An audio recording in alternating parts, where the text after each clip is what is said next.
My mother saw evil everywhere, especially within me. She wasn't just devout.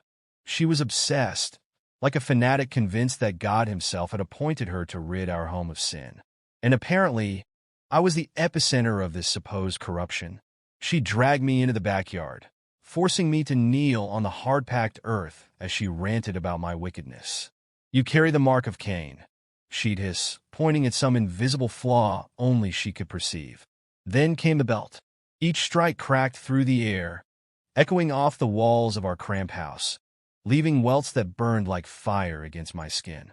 To her, these beatings weren't abuse, they were lessons. Every bruise was meant to teach me something, though I never understood what. All I knew was pain. And then there was my father, or rather his absence. He existed on the fringes of our lives, like furniture you don't notice until you trip over it. His routine was predictable. Wake up, read the newspaper, always neatly folded, go to work, return home, eat dinner in silence, and plant himself in front of the TV to watch whatever game was on.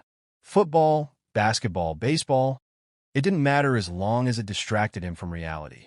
When my mother hauled me outside for one of her sermons, he wouldn't even glance up from his paper.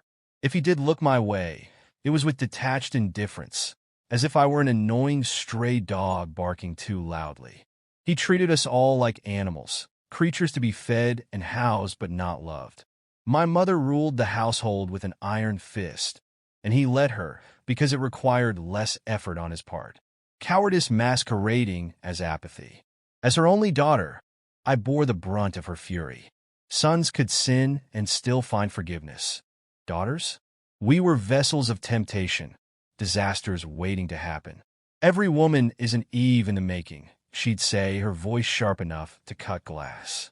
It became her mantra, repeated so often it felt like a curse. Everything I did was scrutinized under her harsh judgment. Brushing my hair too long in front of the mirror? Seeing. Reading a book instead of reciting scripture? Seeing. Even glancing out the window for more than 5 seconds was suspicious. What was I looking at? Boys? Trees?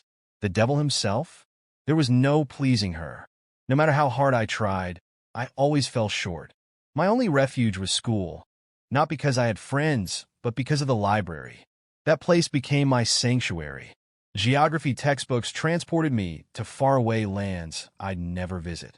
Science fiction novels introduced me to worlds where misfits like me could thrive. Those printed words felt more real to me than anything else in my life. They gave me hope when I had none and escape when I needed it most. Sometimes, when I stayed late at the library, I'd run into Mr. Carter. He was one of those teachers everyone liked, but no one truly knew. Kind, patient, yet with a mysterious edge that made you wonder if he harbored secrets of his own. He always seemed to notice me, even when I tried to blend into the background.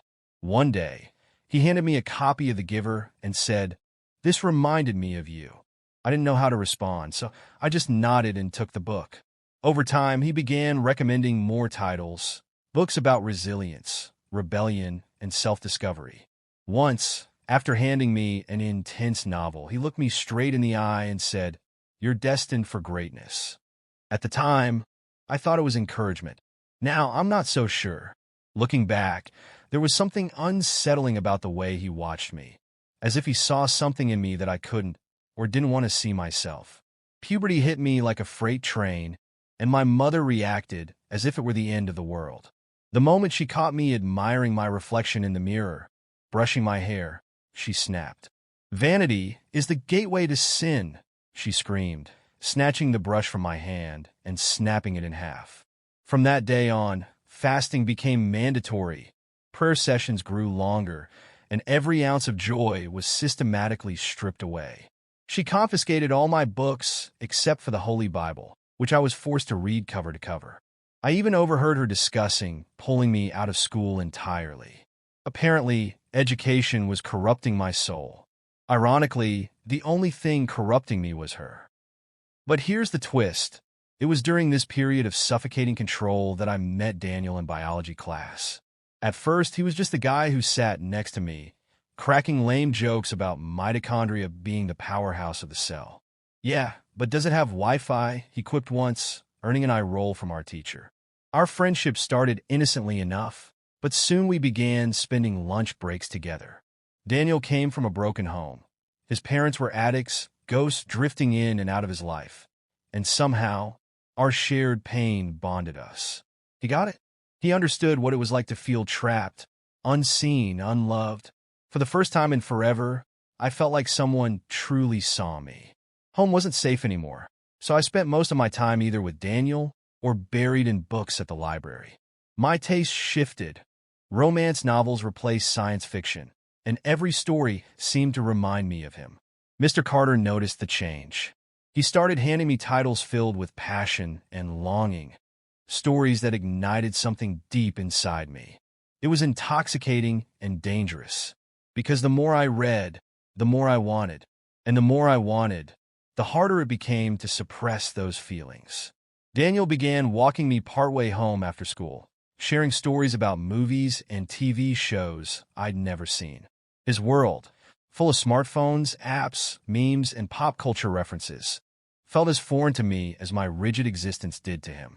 He talked about superheroes saving the day or couples falling in love on screen like it was all so normal, so attainable.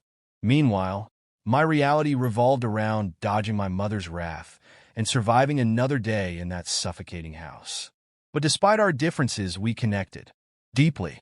There was something about the way he listened, not just hearing my words, but understanding the weight behind them, that made me feel safe for the first time in years. One afternoon, as we reached the spot where we usually parted ways, a quiet corner near an abandoned lot, chosen specifically to avoid detection, he hesitated. "Wait," he said, turning to face me. Before I could ask what was wrong, he leaned in and kissed me.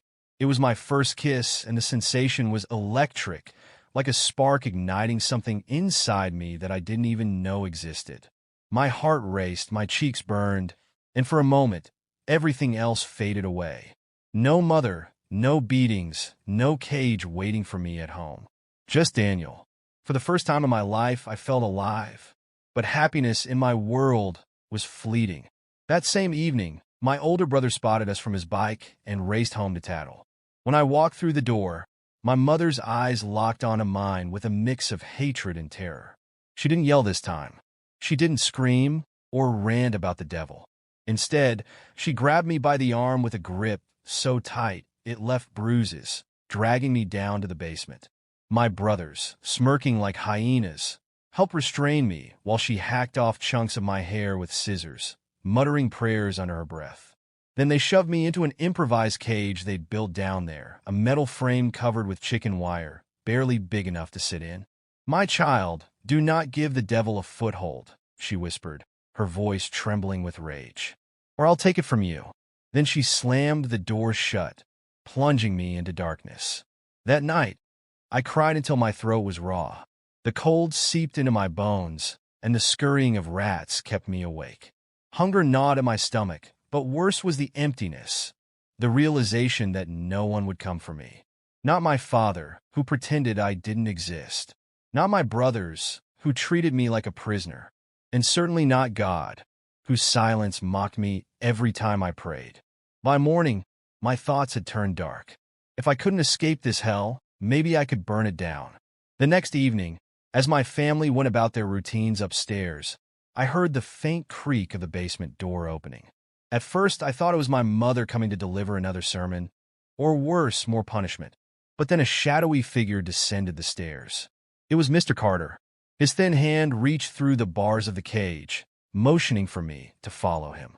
Somehow, the lock yielded to his touch, clicking open as if it had been waiting for him all along. I slipped out, silent as a ghost, and followed him up the stairs and into the garage. What happened next feels surreal, like a fever dream I can barely piece together.